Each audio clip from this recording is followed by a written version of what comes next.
नमस्कार दोस्तों, जय श्री राधे कृष्णा। आज हम आपके लिए 11 माता की कहानी लेकर आए हैं।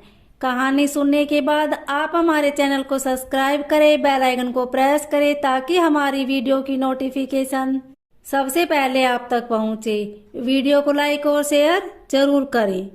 एक बार एक राज्य में एक राजा रहा करता था। राजा बहुत ही बुद्धिमान और बलशाली था। राजा सदैव अपनी प्रजा का बहुत अच्छे से ध्यान रखता था। प्रजा भी अपने राजा को बहुत पसंद करती थी। राजा की 2 बेटियां थी। राजा अपनी दोनों बेटियों से बहुत प्रेम करता था। राजा की छोटी बेटी देखने में बहुत सुंदर और आकर्षण थी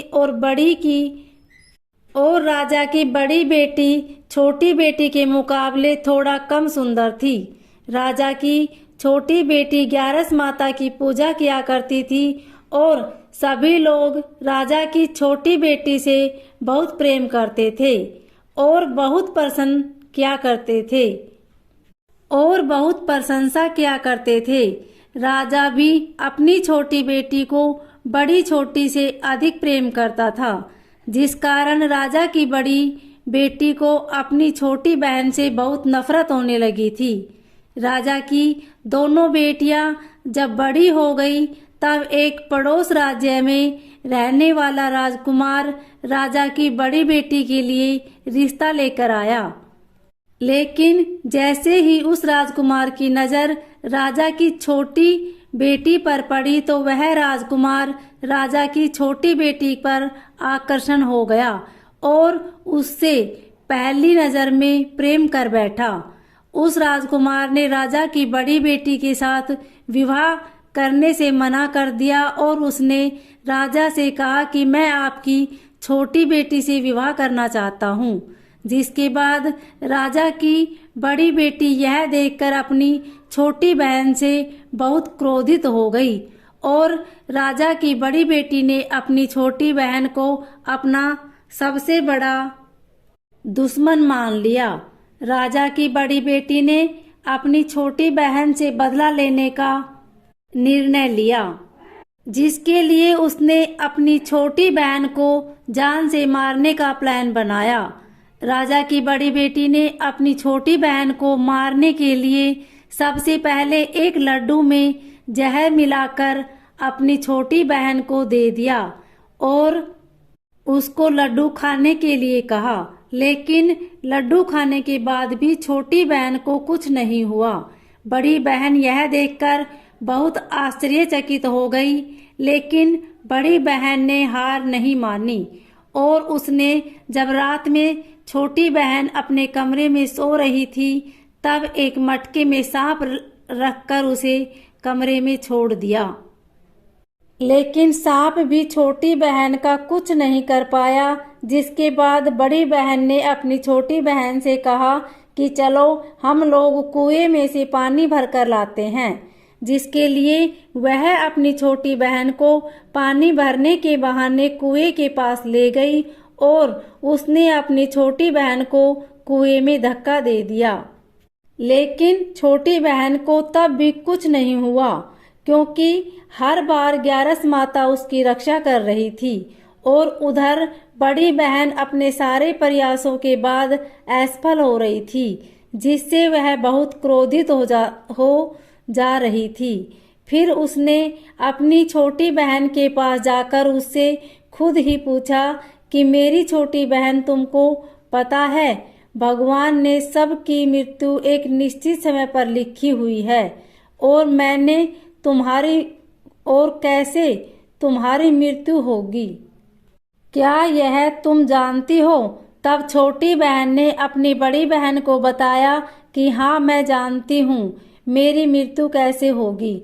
छोटी बहन से यह सुनकर बड़ी बहन मन ही मन बहुत प्रसन्न होने लगी और उसने अपनी छोटी बहन से कहा कि तो मुझे अपनी मृत्यु का राज बताओ। छोटी बहन ने अपनी बड़ी बहन से कहा कि मेरी मृत्यु तो एक तोते में है। जो तोते के गले में एक हार है उससे मेरी मृत्यु होगी।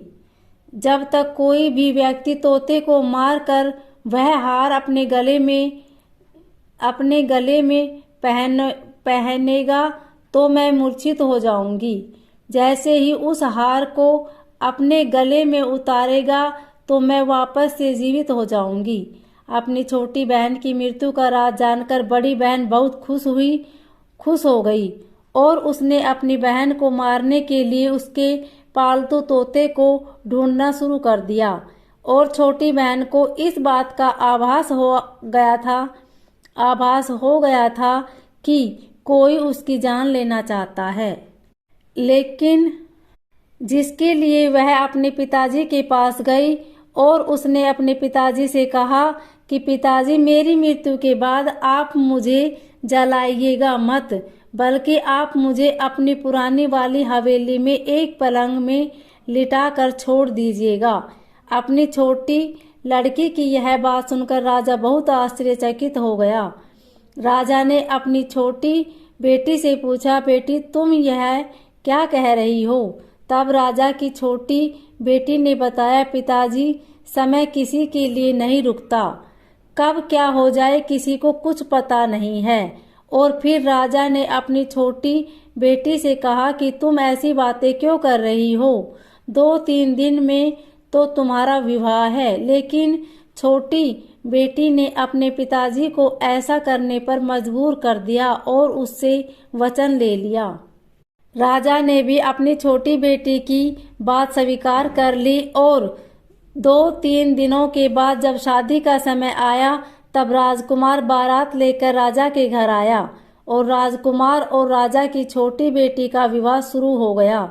जैसे ही राजा की छोटी बेटी राजकुमार के साथ फेरे लेना शुरू करती है तो उसकी बड़ी बहन अपनी छोटी बहन के कमरे में जाकर उसके तोते को पकड़ लेती है और उसको जान से मार देती है।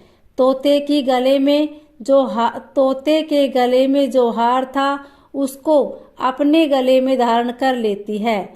जैसे ही बड़ी बहन उस हार को अपने गले में धारण करती है तो उधर छोटी बहन 3.5 ही फेरे ले पाती है और वही बेहोश होकर गिर जाती है। जिसके बाद राजा ने बड़े बड़े दर्द हकीमों को बुलवाया और अपनी छोटी बेटी का इलाज करने के लिए कहा। राजा की बात सुनकर वैद्य ने छोटी बेटी को जब चेक किया तो राजा को बताया कि आपकी छोटी बेटी ना तो जीवित है और ना ही मरी हुई है। यह मैं ऐसा पहली बार देख रहा हूँ। राजा ने वैद्य और हकीम को यह बात बाहर बताने से मना कर दिया और उनको कहा कि अगर तुमने यह बात किसी को बताई तो हम तुम्हें फांसी दे देंगे। राजा ने अपनी छोटी बेटी को पुराने महल में जाकर एक पलंग में लेटा दिया और वहां पर कुछ सैनिक को तैनात कर दिया। वापस अपने महल पर आ गया।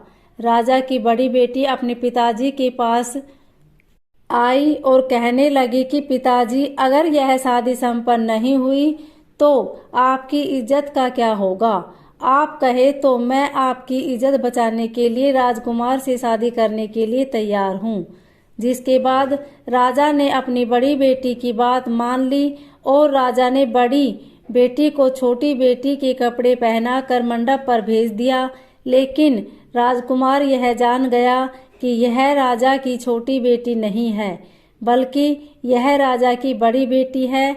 लेकिन जब राजकुमार ने शादी करने से मना कर दिया तो सभी लोगों ने राजकुमार को विवश करके राजा की बड़ी बेटी से बचे हुए फेरों को संपन्न करा दिया और विवाह करवा दिया। जिसके बाद राजकुमार राजा की बड़ी बेटी को अपने महल में ले गया। राजकुमार राजा की बड़ी बेटी से ना तो बात करता था, नहीं उसको पसंद करता था और ना ही उसके आसपास भटकता था। और राजकुमार ने यह फैसला लिया कि वह अपनी प्रेमिका को ढूंढकर ही रहेगा और यह जानकर रहेगा कि उसके साथ हुआ क्या है। एक दिन राजकुमार अपने घोड़े पर सवार होकर राजा के पुराने महल के पास पहुंचा, जहां वह उसने कुछ सैनिकों को देखा। महल के पास पहुंचकर राजकुमार ने जब महल को ध्यान से देखा तो वह समझ गया कि यह तो हमारे ससुर जी का महल है। तब राजकुमार ने सैनिकों से पूछा, तुम लोग यहाँ क्या कर रहे हो और इस महल के अंदर उस पलंग में कौन लेटा है? जिसके बाद सैनिकों ने बताया कि यहाँ पर राजा की छोटी बेटी लेटी है। यह सुनकर राजकुमार बहुत प्रसन्न हो गया और वह तुरंत अपनी प्रेमिका के पास पहुंच गया और उसकी सेवा करने लगा। जैसे ही रात हुई तो राजा की छोटी बेटी उठकर खड़ी हो गई। राजकुमार यह देखकर बहुत खुश हो गया और उसने अपनी प्रेमिका से पूछा कि तुम यहाँ क्या कर रही हो? तुम मेरे साथ मेरे घर चलो। राजा की छोटी बेटी ने राजकुमार को सारी बातें बता दी कि मेरी जान एक तोते में बसी थी और मैंने यह बात सिर्फ अपनी बहन को बताई, बड़ी बहन को बताई थी और मुझे पता है कि उसने ही मुझे मारने का प्रयास किया है। उसके पास एक हार है जिसको वह सुबह पहन लेती है और रात को उतार देती है। जब तक वह हार को पहने रहती है तब तक मैं मूर्छित रहती हूँ और जैसे ही वह हार को उतार देती है तो मैं जीवित हो जाती हूँ और जब तक मेरी बड़ी बहन के पास वह हार है तब तक मैं ऐसे ही जीवित और मूर्छित होती रहूंगी। अगर मेरी बड़ी बहन के पास जो हार है वह मेरे हाथ में लग जाए तो मैं हमेशा के लिए जीवित हो जाऊंगी। राजकुमार यह बात सुनकर राजा की छोटी बेटी के पास रहने का निर्णय ले लिया और उसने अपने बचे हुए सारे फेरे उस पलंग में लेटी राजकुमारी की छोटी बेटी के साथ ले लिए और उसका विवाह पूर्ण कर लिया और वहीं पर ही रहने लगा। देखते ही देखते कुछ समय में राजा की छोटी बेटी और राजकुमार की पत्नी पेट से हो गई। एक दिन राजकुमार को किसी काम से बाहर जाना पड़ा। तब छोटी बहन के पेट में बहुत तेज स्नान किया, जिसके बाद वहां पर ग्यारस माता प्रकट हुई और उन्होंने अपने भक्तों के दर्द को दूर किया और एक पुत्र की प्राप्ति करवाई और वहीं पर अचानक से राजकुमार भी आ गया।